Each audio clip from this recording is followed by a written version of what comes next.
Menghormati Kasih PHU Kementerian Agama Kabupaten Tanggalus Bapak Dr. Haji Junaidi Syirat MMPD, yang kami hormati Kepala KUA se-Kabupaten Tanggalus, yang kami hormati Kepala KUPPD Puskesmas Cilipeti, Kota Agung, Talangpadang, Pulau Batu dan Kecamatan Pulau, yang kami hormati penyuluh agama se-Kabupaten Tanggalus, yang kami hormati Ketua Yayasan KPIHU beserta pengurus yang berbahagia.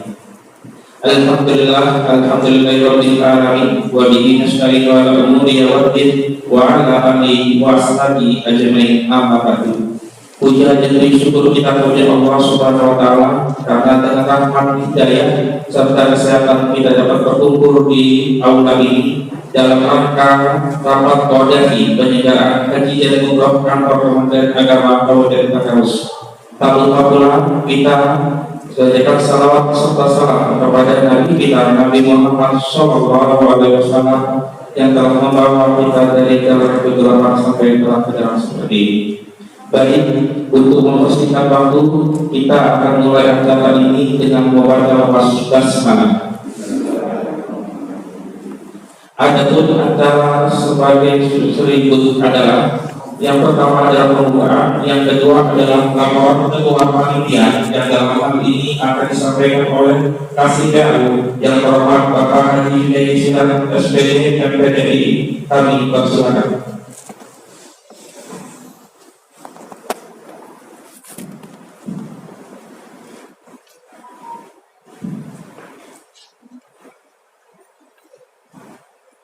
Assalamualaikum warahmatullahi wabarakatuh. Ibu, alhamdulillah wa syukurillah wa la hawla wa la quwwata illa billah.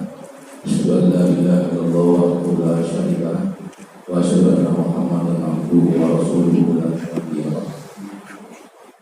Yang terhormat Bapak Prorektor Agama Kabupaten yang saya hormati Ibu Kepala Bidang Pelayanan Kesehatan Dinas Kesehatan Kabupaten Tanggalus, Bapak-bapak Kepala Kantor Urusan Agama di Kabupaten Tanggalus, Bapak Ibu pengurus KPIHU se-Kabupaten Tanggalus, Bapak Ibu Kepala UPT Puskesmas dari 6 kecamatan yang saya hormati dan sepakatkan, dan Ibu Bapak penyuluh agama non-PNS, panitia yang berbahagia. Pertama-tama mari kita panjatkan puji syukur kepada Allah Subhanahu wa taala atas banyak nikmat yang Allah berikan kepada kita semua, sehingga pada hari yang cerah ini, di pagi hari ini kita bersama-sama dapat berkumpul di aula seru pagi ini. Mudah-mudahan acara kita pada hari ini tentunya selalu dalam ridho dan lindungan Allah Subhanahu wa taala. Salawat dan salam semoga selalu dipasrahkan kepada junjungan kita Nabi Muhammad sallallahu alaihi wasallam setelahnya yang sesuai dengan sunnahnya ya Allah. Kepala kantor dan Bapak Ibu yang mengenalkan atas dasar yang pertama IPA PHU kantor Kementerian Agama Tanggalus, kemudian surat keputusan kantor Kementerian Agama Tanggalus tentang panitia pelaksanaan kegiatan ini. Adapun tujuan dari kegiatan ini Bapak Ibu sekalian dalam rangka di akhir tahun ini bagaimana kita mengevaluasi kegiatan di bidang haji, ya, baik itu dari sisi KUA, dari sisi guru agama, kemudian dari sisi KPI, dan dari sisi kesehatan. Dalam istilah kepala itu kita pada hari ini kita duduk ngomong sambil duduk ngomong. Itu tujuannya. Yang berikutnya peserta tadi sudah sampaikan bahwa pesertanya terdiri dari dinas kesehatan 2 orang, kemudian kepala kantor urusan agama se-Kabupaten Tanggalus 20 orang, kemudian selanjutnya non-PNS Kabupaten Kamus perwakilannya 20 orang, kemudian KBIAU pengurus PU 6 orang, kemudian kepala puskesmas itu 6 orang. Kenapa 6 orang Bapak Ibu sekalian? Karena 6 puskes inilah yang ditunjuk oleh pemerintah daerah yang menangani masalah kesehatan haji yang bersangkutan. Oleh karena itu jumlah seluruhnya 60 orang. Selanjutnya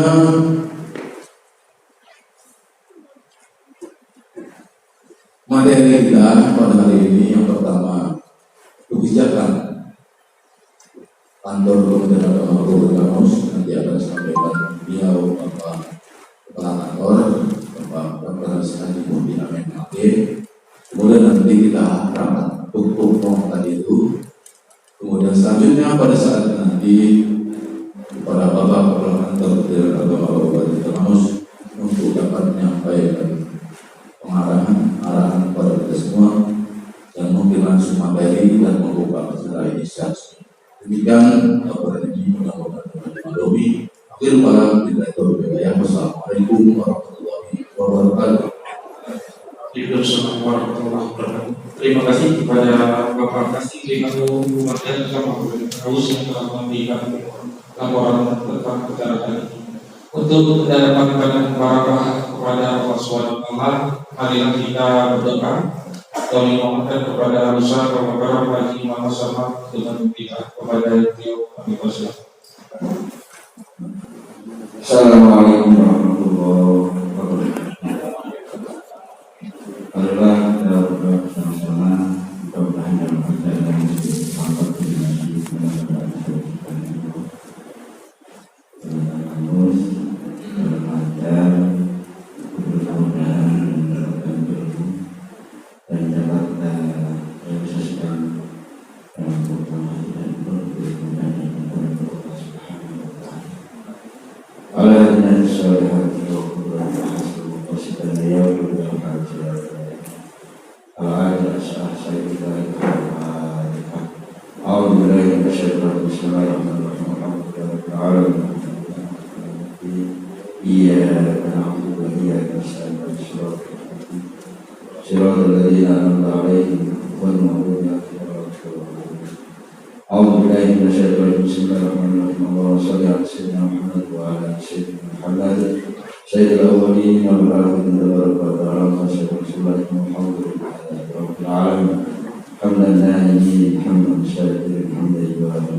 wabarakatuh.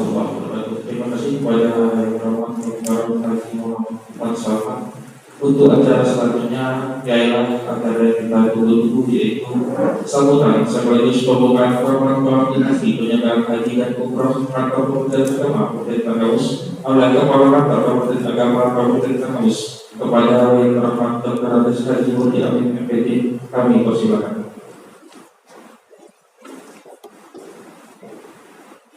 Bismillahirrahmanirrahim. Assalamualaikum warahmatullahi wabarakatuh. Mari kita galakan, budayakan salam khas Provinsi Lampung. Tabikku.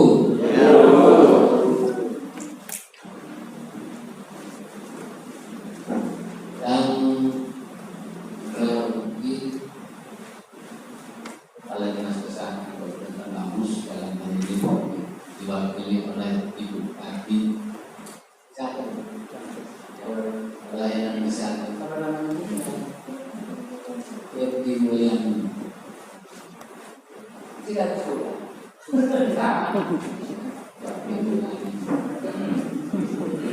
yang saya hormati Kasih Pihaku dari Kabupaten Tanggamus Dinda Administrasi M.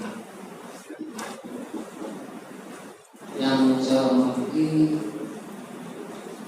Kepala Kabupaten Tanggamus dari Kabupaten Islam. Yang saya hormati Kepala Puskesmas dari mana yang sudah sampaikan tadi tentang Puskesmas yang saya hormati pada yang saya hormati Bapak Panitia itu semua ya kebiayaan kita yang berwarga juga yang saya hormati ini yang seluruh yang saya hormati yang saya banggakan Bapak dan kawan seluruh agama dan seluruh jabatan mereka ini ACSD Kahaji masuk, narkoba masuk, Dimas masuk. Seharusnya bajunya jangan satu aja di seragamnya. Syukurlah berlaku terkait salat wassalamu ala rasulillah sallallahu alaihi wasallam. Puji syukur kepada Allah Subhanahu wa taala dengan limpahan dan karunia takdir Inggris 11 berkati ini dalam rangka pembinaan rapat koordinasi bidang pendidikan pada penjalanan. Tidak semua manusia tidak ribuan ini masuk ke bulan. Yang kita hargai diri kita bisa masuk di sini. Salawat dan salam kita sampaikan kepada junjungan Nabi Muhammad sallallahu alaihi wasallam yang berusaha merupakan rahmat bagi seluruh alam dan tanggal dan tanggal sepanjang kemudian. Amin.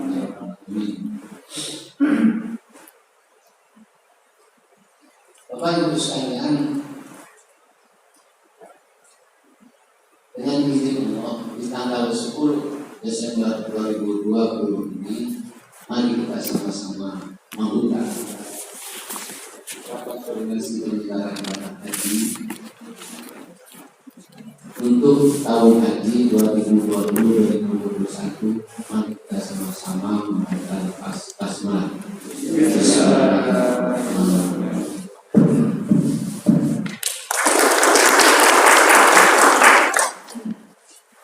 Selama ini kita lakukan ceramah dulu, sambutan dulu, baru kata tua-tua masih buka mobil itu buka dulu baru acara lain.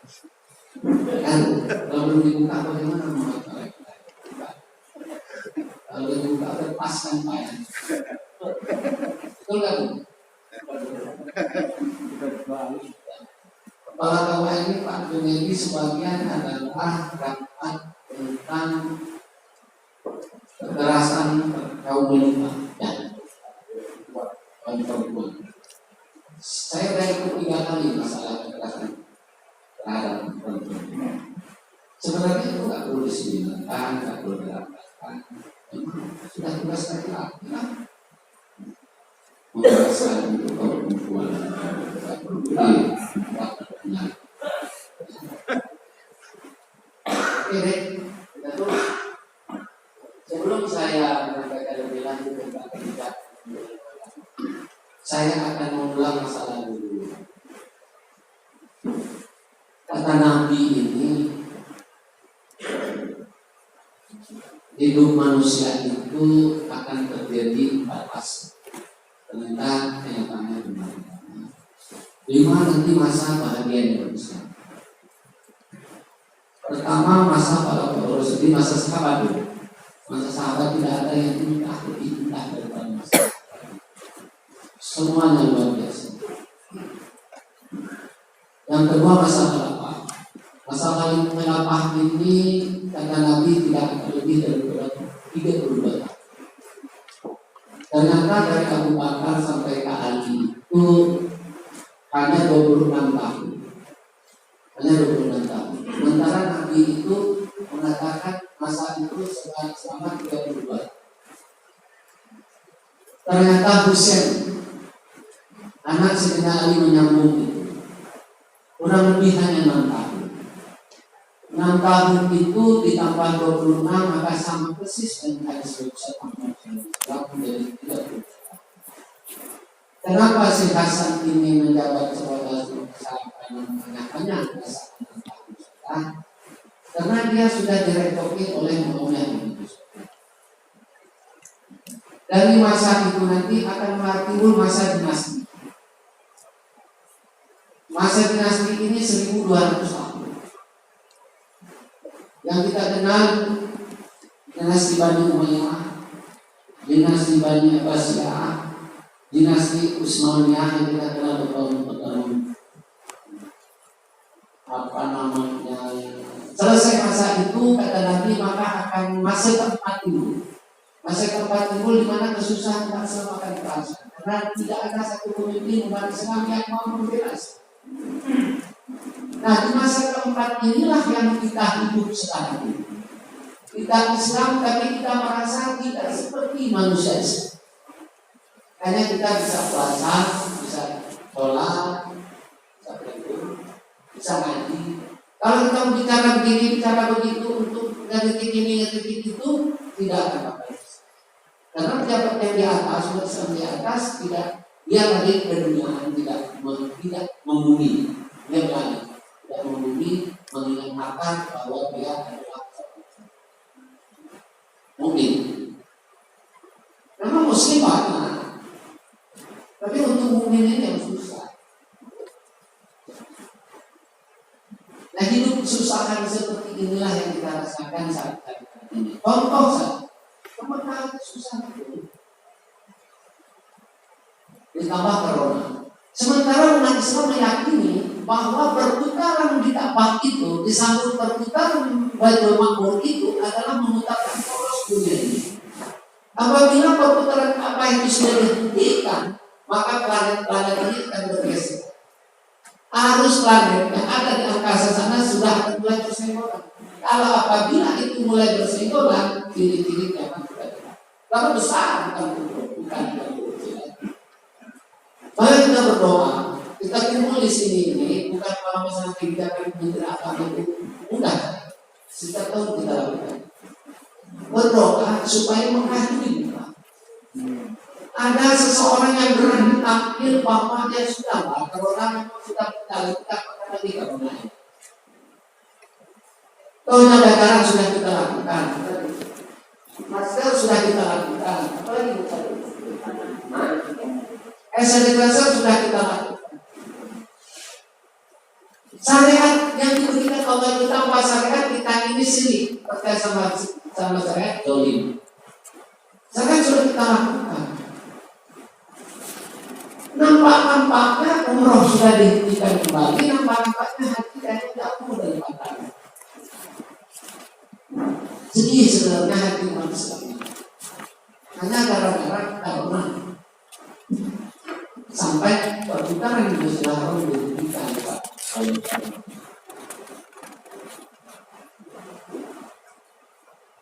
Kalau memang begitu sudah kalau memang ada pemimpin yang berani tampil bahwa hati dibuka, Raja Salman misalnya berani tampil, ayo silakan. Yang memang sudah takdir kena corona di Mekah tidak kena, yang jelas masih mayoritas yang tidak kena. Coba kita lihat di kamus ini, heboh sejagat raya. Berapa bikin yang kena? Nah, dari jumlah penduduk sekian 10.000 penduduk kan, wajar Mekah itu mati banyak, karena manusianya banyak. Cuma kita nggak bisa ngomong kalau kita ngomong begini kan melanggar aturan pemerintah, masuk UI tidak karuan. Benar nggak? Benar. Bertindak sakitnya tuh di sini. Tahu nggak? Kalau nggak tahu lagu itu ahli beneran ya. Tapi kayaknya masih lama juga terpikir kan. Itu di sini apa itu bisa dilakukan? Kalau dulu itu penyanyi juga orang ya. Nah ini masa kepada masa-masa yang akan kita lalui. Ternyata di masa kita masa keempat yang disebut oleh Nabi Muhammad SAW.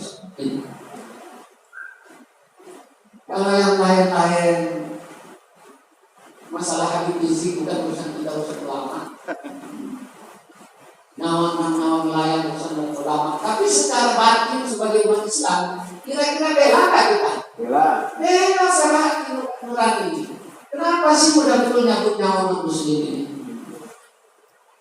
Orang imam dibacok, dibunuh, tidak ada pengadilan, tidak membuktikan. Coba sedikit saja bersinggungan dengan yang lain. Heboh sekali. Heboh. Padahal kita mayoritas, kalau tidak percaya saya baca. Ini mulai masuk materi. Jadi ceramah sedikit itu belum penasaran banyak. Kalau mau ceramah panjang itu tak akan dihafal, ini bisa.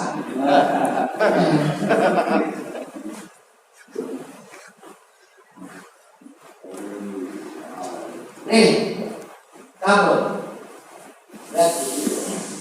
Islamnya 97,43%, mayoritas. Sedikit bicara kita masalah radikal, ya Allah, datang anak ini anak kita bisa-bisa kita disebut teroris. Padahal Islam itu memang harus radikal, betul kan? Radikal dalam agamanya loh. Kalau tidak radikal, dia lebih baik. Agama sama. Orang bohong dia bohong, bermunafik dia munafik. Makanya perlu radikal. Tapi yang positif. Kita belum menjelaskan radikal, belum bicara radikal saja. Kayaknya a priori alergi luar biasa. Kalau ini ajaran Nabi. 97%. Ya Guru Kiro, inilah kenapa saya ini lagi di Bandar Lampung, lagi di Hotel Nusantara. Memberikan materi tentang kalau merasa saya kabupaten kampus. Tutupnya ada satu. Hari ini saya tinggalkan karena saya ingin bicara ini. Ingin bicara ini supaya benar-benar akidahnya tetap jalan. Karena kita tidak ikut aturan. Subhanallah, berapa pahala umat Islam yang tertinggal. Bapak-bapak kabinah, ulama-ulama menurut agama pilihan ini. Berapa nilai pahala yang tertinggal sekarang ini. Salaman, apabila kita salaman menyambut satu minggu, maka dosa berkuburan. Tambah umur, berapa Pak? Tolak. Kalau nggak berkaya, gimana? Salam. Sekarang salamnya pakai sih. Sedih nggak kira-kira? Sedih. Luar biasa. Cuma enggak itu apa pun tidak dikata kata bahasa orang jaganya. Apa yang tidak dikata? Belum lagi suku kampung apa nih? Yang nurut itu. Suku kampung dari imam terus apa Pak? Tapi ulama sih. Saya datang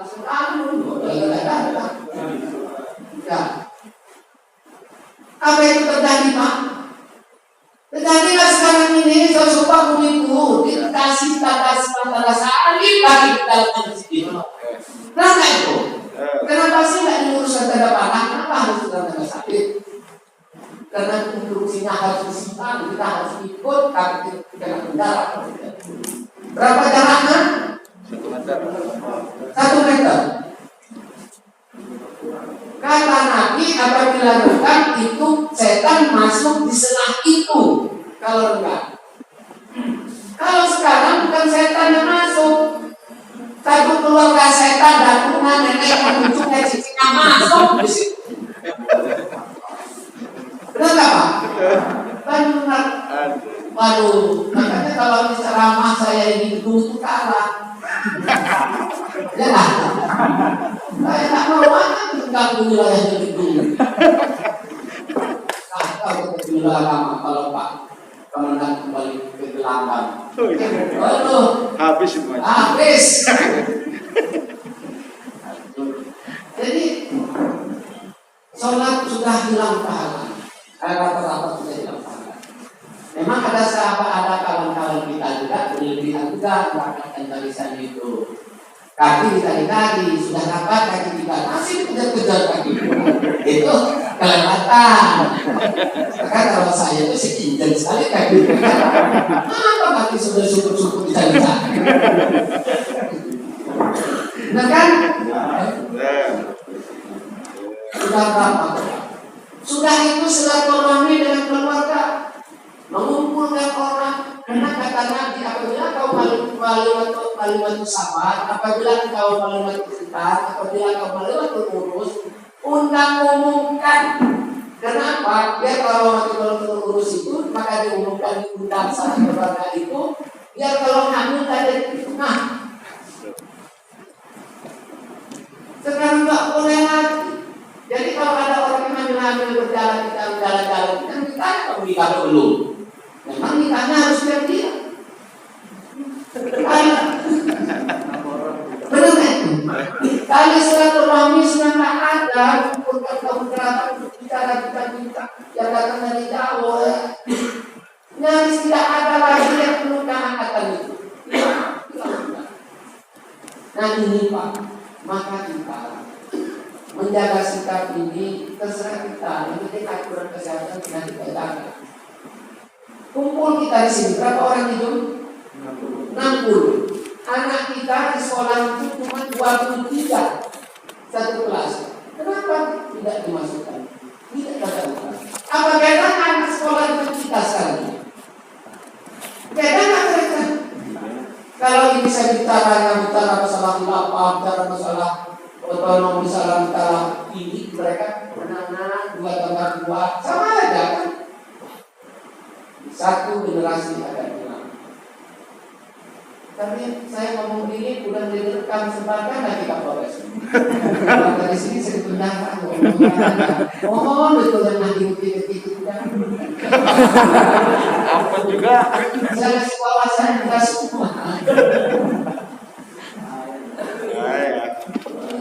Waduh, pikiran sih.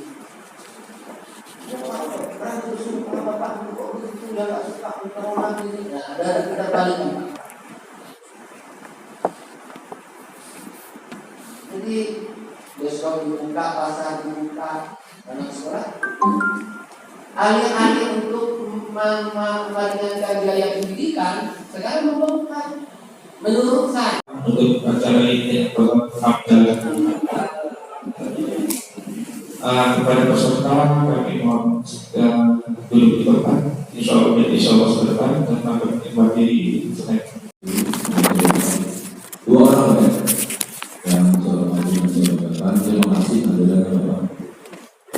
Pertama-tama kita berdoa dengan syukur kepada Allah Subhanahu pada hari ini kita masih diizinkan Allah untuk berkumpul kembali dan kami ini mudah-mudahan orang kita ini menjadi bangsa lebih bersalam supaya Muhammad bahwa sedang proses dengan ayat dan sunnah yang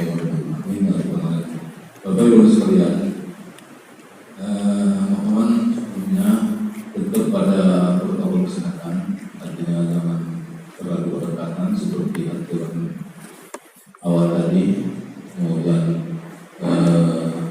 dan sanitizer tadi ini dipakai, masker kecuali yang bicara.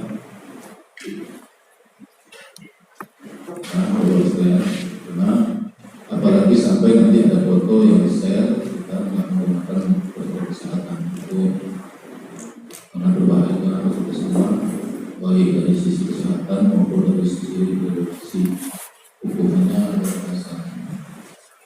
Baik, kembali ya, Bapak dan Ibu sekalian, yang saya hormati, terutama saudara saya di bidang haji. Tapi istilahnya kan sudah bertahun-tahun urus haji, seperti ini juga bertahun-tahun juga berhaji. Dan saya baru Januari kemarin di haji kena COVID tadi kan. Jadi jarang bergelut di haji kecuali pendaftaran pembatalan pelimpahan itu pun juga ya jarang membaca karena kita juga WFH jadwalnya cuma 3 hari ngantor, kerja di rumah. Bapak Ibu sekalian, sebelum rapat ini kita mulai, nanti kita sharing seperti apa kendala-kendala di lapangan, masalah-masalah lapangan yang perlu kita selesaikan. Kita duduk ngomong, jangan ngomong di luar sampai lagi bertempar, adu urat leher di luar. Nanti kita ngomong lagi sini, masalah dari puskes apa, masalah dari apa, penyuluh apa, dari kaspew apa, kita bicarakan di sini. Nanti kesimpulannya menjadikan sebuah rekomendasi seperti apa pelayanan kita kepada masyarakat.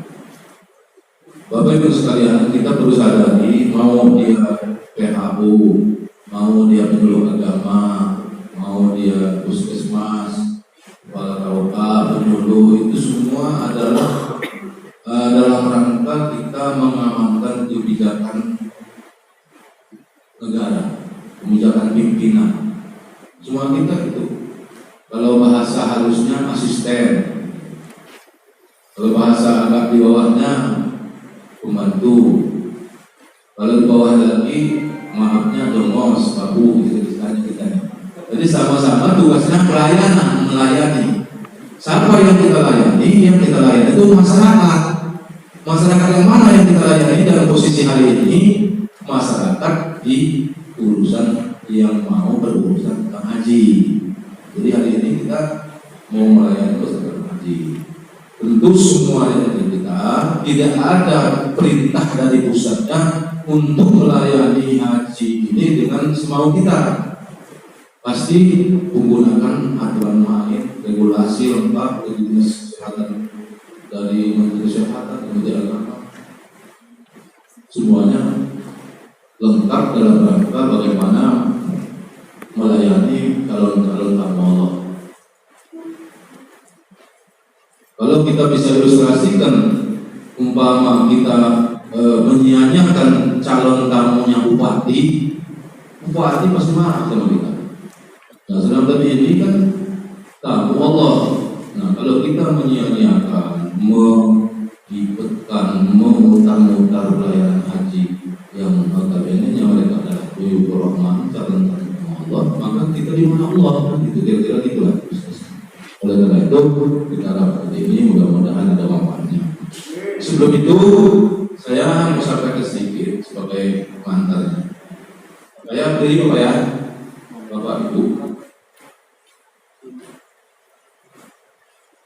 Bapak Ibu sekalian, sebelum kita sampai ke koordinasi ini, nanti kita bicara kenapa kok kita harus koordinasi gitu, untuk mengenai itu. Yang pertama, kalau di Kementerian Agama nanti kita dikasih materi oleh Ibu Kepala Bidang.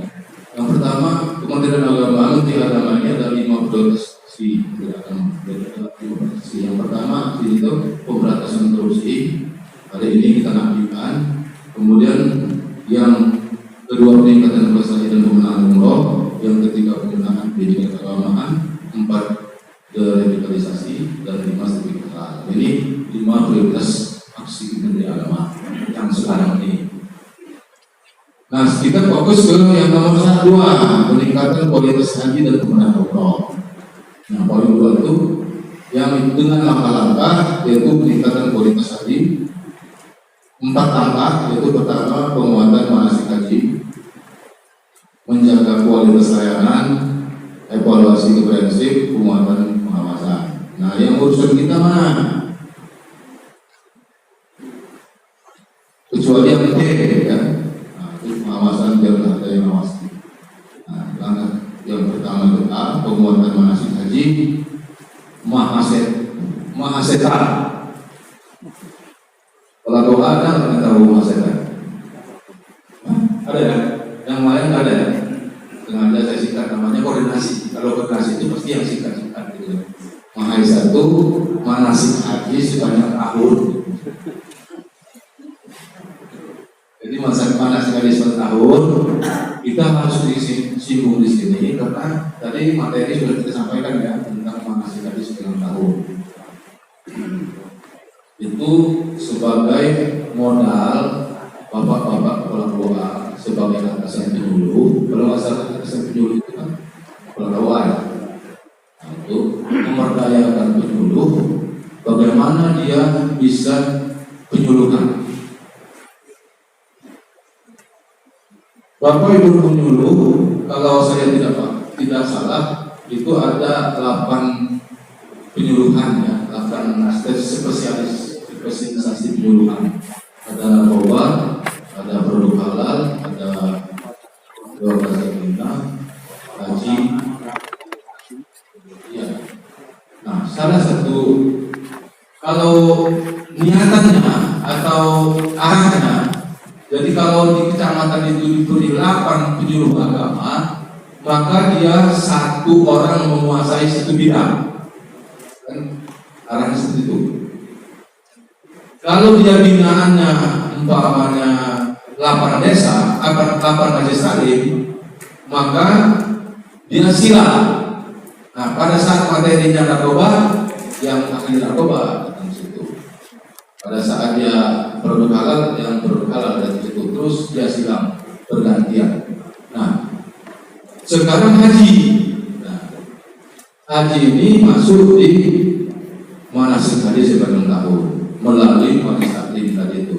Di situ di materi sudah disampaikan di situ bahwa manasik haji sebanyak tahun itu ada di majelis taklim.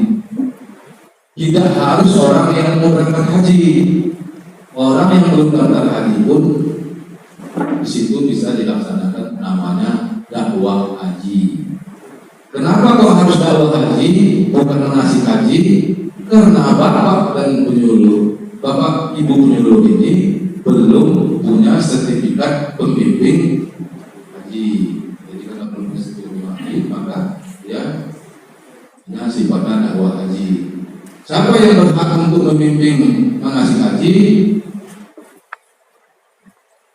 Seseorang yang sudah mempunyai sertifikat pembimbing haji. Kalau di sini ada Pak Arsono, ada Pak Aryono, ada Pak Koiri, ada Pak Agus Suparno. Oleh itu bapak-bapak berdoa yang sudah haji kan, ya kalau dimungkinkan diupayakan dari SIM ini supaya dia bisa mengisi manasik SIM-nya walaupun tidak ahli, pun lebih ahli daripada yang punya SIM, nyopir kan. Ada nyopir itu yang sudah lebih ahli dari punya SIM, yang ada gunung jalan itu bisa kan, tidak ada SIM. Tetap aja yang masih pelajaran di jalan raya itu tapi masih itu maju. Ya itulah kondisi seperti itu ya. Nah, itu tentang manasik haji 5 tahun. Nanti untuk manasik haji 5 tahun ini kita akan bahas detail ya di sini. Ini hanya mengantar saja bahwa kita ada manasik haji 5 tahun. Untuk bagaimana membuat calon-calon jamaah haji ini mandiri. Jadi mandiri itu harus dididik. Bagaimana dia mau mandiri kalau dia mau sekolah. Nah, itu di sekolah dulu baru mandiri. Jadi masih 5 tahun itu bisa dilakukan di KUA. Yang sudah masuk KPK Itu namanya manasik yang jamaah haji yang mau berangkat. Itu udah kalau bahasa lurusnya ya, bahasa lurusnya. Jadi calon jamaah haji ini kalau bahasa lurus ini mohon maaf ini bagi pihak kita lurus ya, kita lurus bahwa yang boleh di KBIH itu adalah orang yang mau ke KBIH, yang enggak bisa makan. Di bahasa lurus itu. Jadi jangan sampai KBIH melampaui batas kewenangannya. Kenapa saya bicara seperti itu? Contoh, orang mau naik haji, kalau di tengah kampus ada, ada di Kabupaten Klaten. Alhamdulillah di Kabupaten Klaten. Jadi begitu daftar haji, maka mengikatnya dengan DP untuk masuk manasik di sebuah KBIH. Nah itu kan termasuk kategori menzolimi kita. Apakah mungkin 21 tahun akan datang KBIH itu masih berdiri? Nah, itu kan kalau harus ada di Kabupaten Klaten ada informasi seperti itu. Oleh karena itu seperti itu Kabupaten Kampus jangan sampai terjadi. Mohon rendah dengan segala dengan hati bapak-bapak KBIH seperti itu.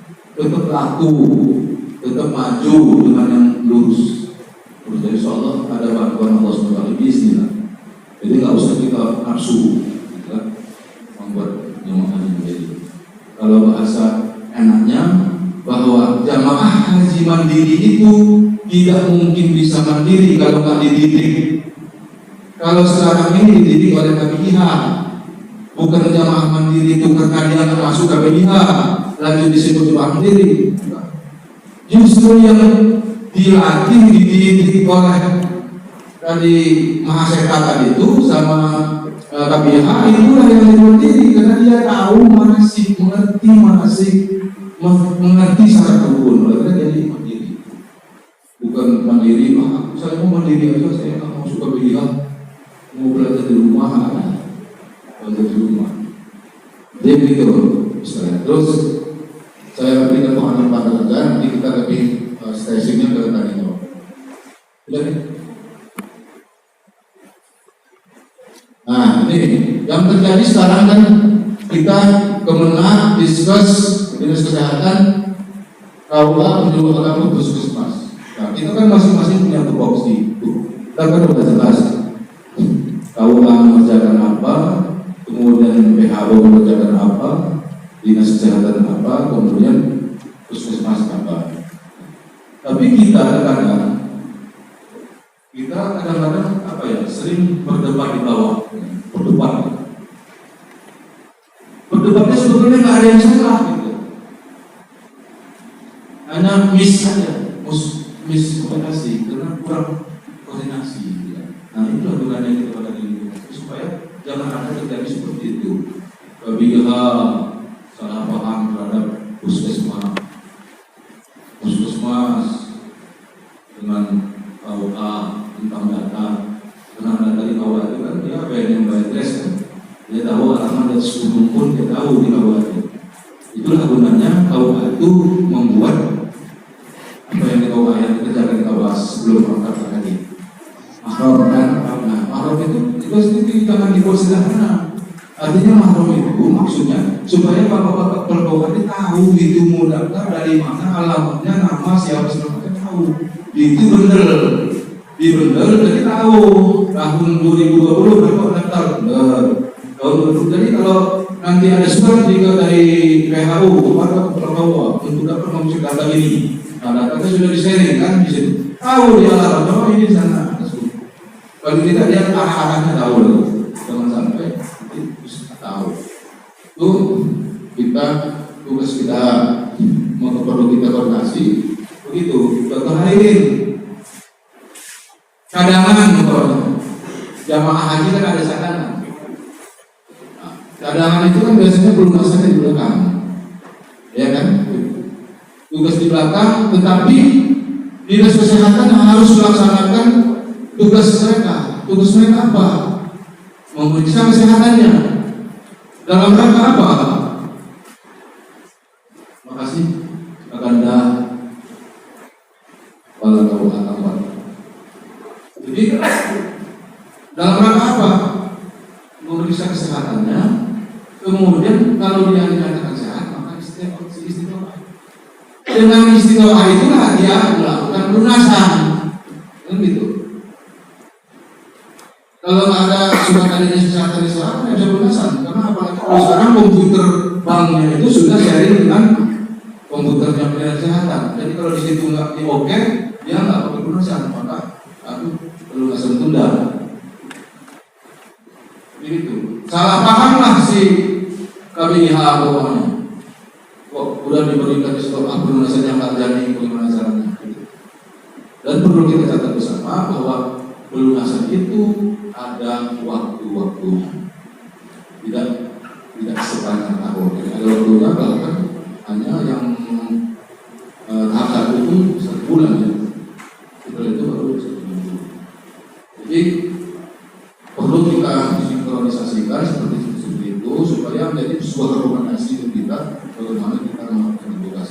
Ini tugas-tugas kawasan PHU, yaitu pendaftaran, rekomendasi umroh, pembatalan haji, limpahan porsi haji, pembatalan setoran awal, pembatalan pelunasan, pemberangkatan dan pemulangan. Nah sekarang pembatalan setoran awal, sekarang limpahan porsi haji. Nah limpahan, nah di masyarakat kita kan terjadi. Ini pertanyaannya sebetulnya klasik gitu ya, seharusnya nggak terjadi lagi di kita. Dan karena sudah undang-undang sudah lama. Nah, Pak, bagaimana bantu saya supaya bisa berangkat cepat? Caranya seperti apa supaya berangkat cepat? Loh, kok bisa berangkat cepat? Tahu dari mana itu? Tahu dari mana bisa berangkat cepat? Itu tetangga saya itu berangkatnya cepat. Waktu tahun itu berangkat tahun itu ya. Nah, yang seperti itu jangan salah. Itu masuknya ke pelimpahan porsi. Karena bapaknya atau ibunya meninggal dunia, makanya berdasarkan KMA 494 yang meninggal dunianya di atas April 2019 bisa digantikan warisnya langsung berangkat. Jadi langsung berangkat itu maksudnya. Jadi bukan kasih PHU bisa merangkatkan Pak KUA karena temenan itu bukan. Jadi Bapak Ibu sebagai kepala KUA, sebagai pihak penulur dan puskesmas menyampaikan itu kepada masyarakat jawaban seperti itu. Jadi tidak ada satupun orang yang bisa ngatur untuk kita di sini. Di bawah nggak tahu ada pusat karena kita mereka ngurus-ngurusin pusat, urusan orang. Yang kita dari provinsi sampai ke kecamatan ini nggak ada satupun yang bisa ngatur. Kalau bisa ngatur, saya berangkat duluan. Saya daftar 2013 belum berangkat sampai sekarang. Saya atur, saya berangkat duluan. Bisa aja kan? Apa yang tahu saya berangkat duluan, tapi nggak bisa. Itu prosedur acak berdasarkan data data. Itu ya, sekalian. Nanti jangan sampai selisih paham di hal-hal yang seperti itu. Tidak ada orang yang bisa ngatur. Kemudian di undang-undang IPA 94 juga disebutkan bahwa sekarang ini kita nggak perlu lagi ngajukan, kita tolong. Ini nggak bantulah 90 tahun. Turunlah, nggak bisa lagi, tolong itu nggak bisa lagi. Karena sekarang ini berdasarkan urutan umur, nggak perlu ngajukan. Jadi kalau dia ada 3 kategori, yang pertama 65 tahun sampai dengan umur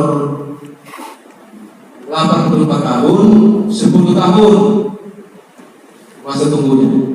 Kalau normalnya kan 21 tahun, tapi kalau ini dia kalau lanjut usia itu 65 tahun sampai 84 tahun itu 10 tahun. 85 tahun sampai dengan 94 tahun itu 3 tahun, 5 tahun, baru 95 sampai ke atas, 95 itu 3 tahun. Jadi Bapak Ibu yang punya kakek, punya mbah, buyut, ya itu ditunggu saja, nanti dipanggil. Nggak perlu lagi repot-repot ke Kemenang minta tolong usia lanjut kayak zaman dulu diajukan ada berkasnya masuk, nanti berkasnya masuk itu nanti ada 10 sama kasih PHU-nya, pokoknya dimasukin ke kandilnya 1, yang 10-nya taruh di gajinya mama. Nggak ada lagi gitu ya. Jadi perlu itu masalah-masalah yang riskan gitu. Terus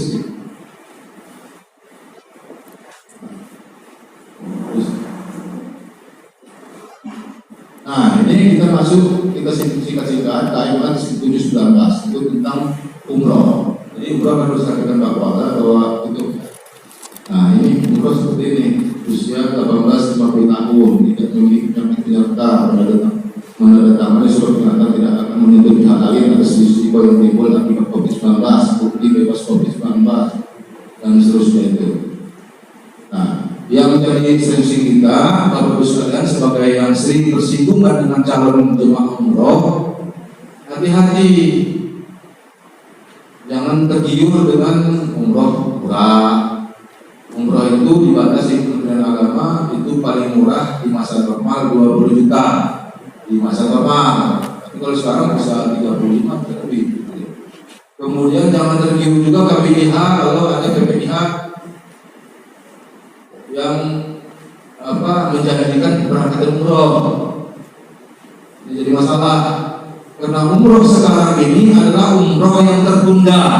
Diutamakan umroh yang tertunda pada saat kita pertama COVID, itu yang diutamakan. Jadi kalau mau daftar sekarang nanti orang kecewa, penghubungnya jadi bermasalah. Jadi kalau bisa dulu ya juga banyak itu, ada juga saudara saya yang berangkat umroh juga, jadi nggak nanya saya, ya nggak apa-apa. Jadi yang tertunda terus sih.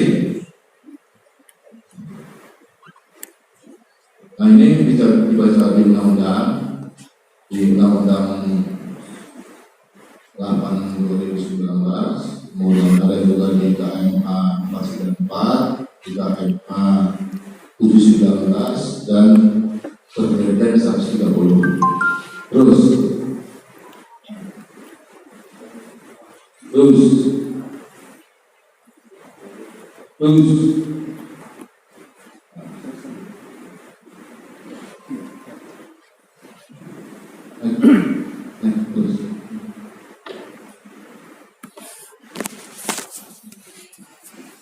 nah ini memang mahal gitu ya, mahal ditambah biaya kopi, karantina dan sebagainya. Jadi kita juga kalau merujuk pada 719 ini dengan skenario ada 3 skenario haji bisa berangkat full, bisa tidak sama sekali berangkatkan, bisa berangkat 20%, bisa 30%, bisa 50% berangkat dengan protokol kesehatan. Luar biasa. Kalau 34 subsidi atau optimalisasinya 36 menjadi 70, biaya apa?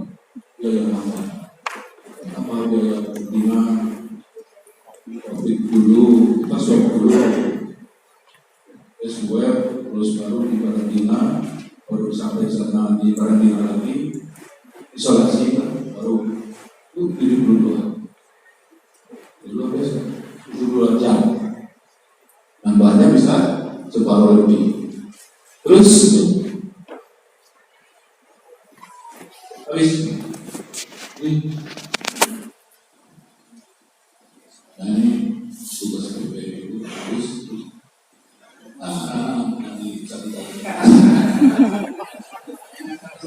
jadi saya sudah menyampaikan 2 materi 2 jam. Halal kan? Ya, kalau ada yang nanti perlu disampaikan, perlu ditanyakan, disilakan pendapat pengantar seperti ini, mudah-mudahan bermanfaat. Dan kalau kepada Bapak Ibu sekalian yang mohon sebesar-besarnya dan kepada Allah Subhanahu wa Ta'ala. Astagfirullahaladzim, berbalang dan lebih berjaya. Wassalamualaikum warahmatullahi wabarakatuh. Alhamdulillah pada hari ini kita dapat berkumpul di sini dalam kondisi sehat walafiat dan tak kurang satu apapun.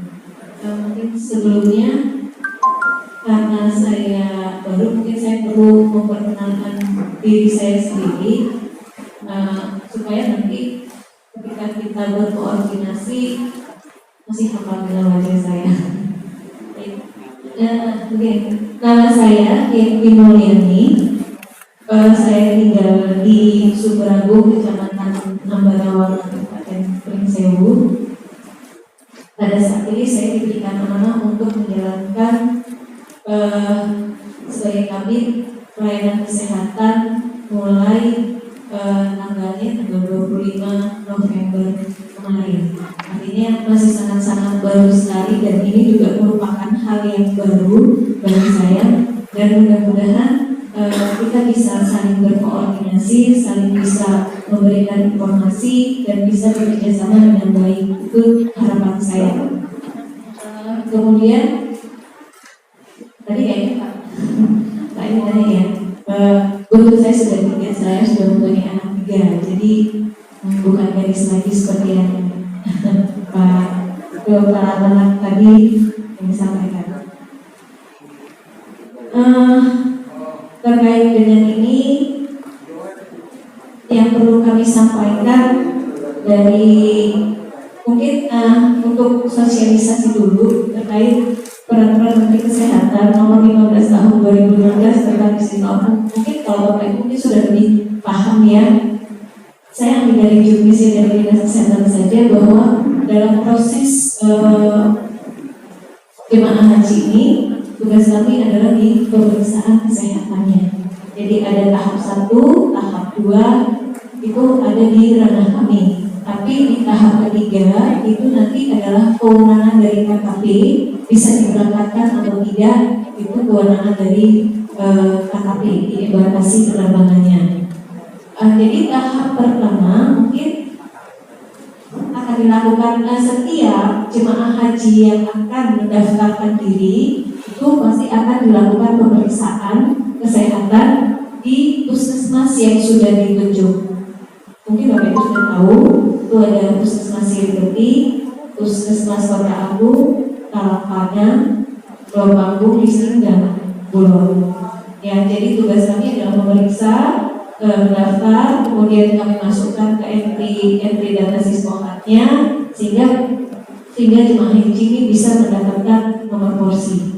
Kemudian di tahap kedua itu baru nanti lakukan pemeriksaan kesehatan ulang hasil koordinasi dengan Kemenang berdasarkan hasil manifestnya. Hasil manifestnya disitulah nanti peserta itu akan mendapatkan vaksin meningitis gratis untuk yang vaksin meningitis. Tapi kalau yang untuk vaksin influenza karena sifatnya tidak wajib, itu silahkan Bapak Ibu berikan informasi untuk vaksin mandiri yang tentunya berbiaya. Kemudian setelah dari sini barulah nanti itu kewenangan dari tahap ketiganya, itu kewenangan dari KKP. Kami menghantarkan dari tahap 1 dan tahap 2. Kemudian dari hasil ini tadi kita ke arah pandemi. Arah pandemi kita di tahun 2020 seperti yang saya dapat datanya, kita sudah sebenarnya mau memberangkatkan 377 jemaah. Tapi karena tertentu dengan kondisi pandemi, jadi batal berangkat. Bagaimana nanti bisa berangkat atau tidak itu saya juga belum bisa menjawab. Mudah-mudahan saja kita berdoa sama Allah SWT itu bisa diberangkatkan dengan protokol COVID. Dari sini ada 264 yang resti ternyata. Mungkin dari yang 264 yang resti inilah kami dari Dinas Kesehatan bertugas untuk memberikan pemeriksaan lanjutan. Kita akan pantau kesehatannya. Jadi seperti akan kita pantau. Kita berbicara masalah dahului dulu.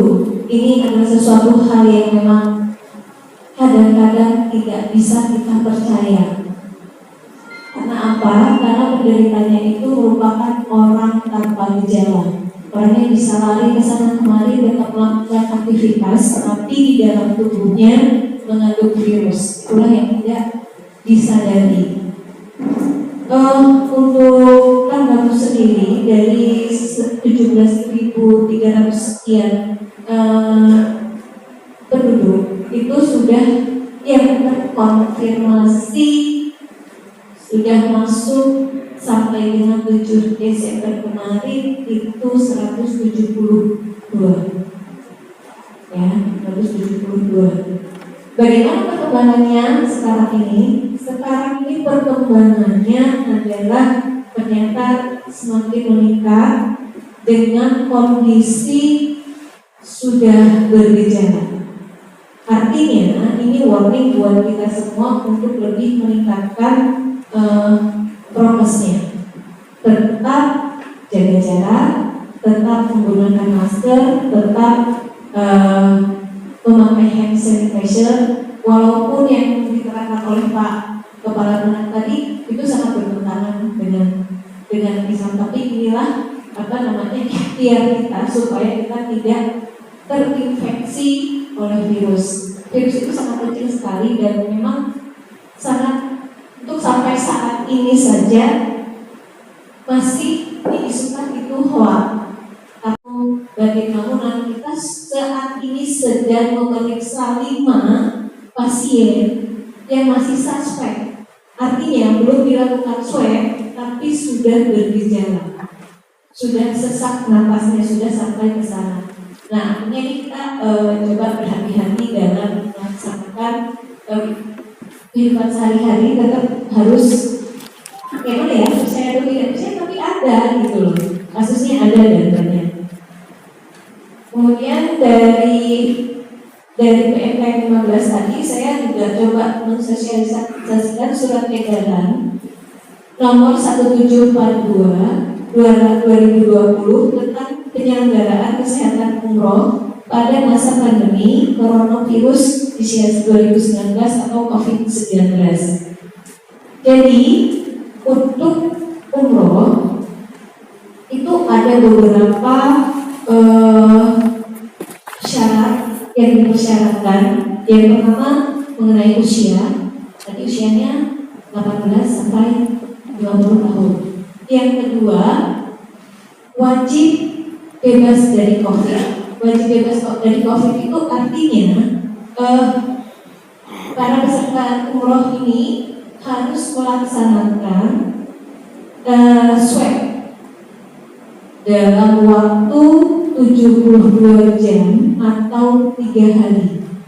Jadi ketika mau berangkat itu di asrama haji akan dilakukan pemeriksaan swab, kemudian di karantina selama 3 hari. Itu yang perlu disampaikan nanti pada peserta jemaah hajinya, bahwa memang benar-benar harus melaksanakan prokesnya. Ya, setelah itu para peserta ini harus membuat surat pernyataan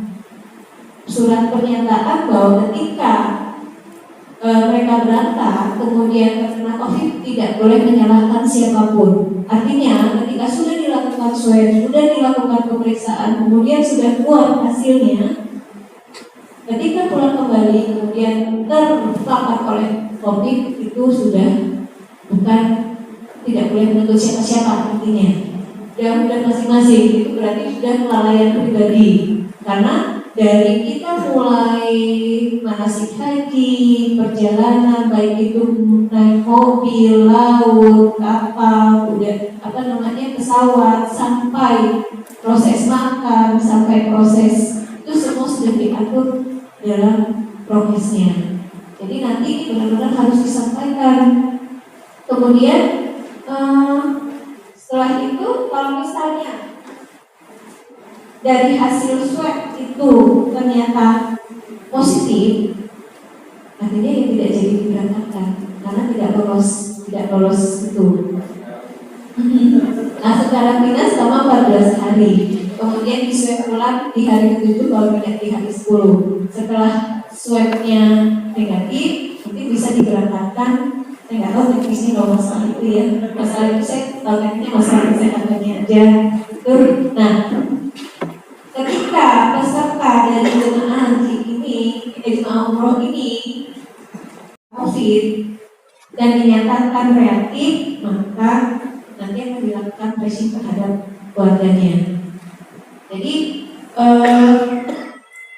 agak ribet ya.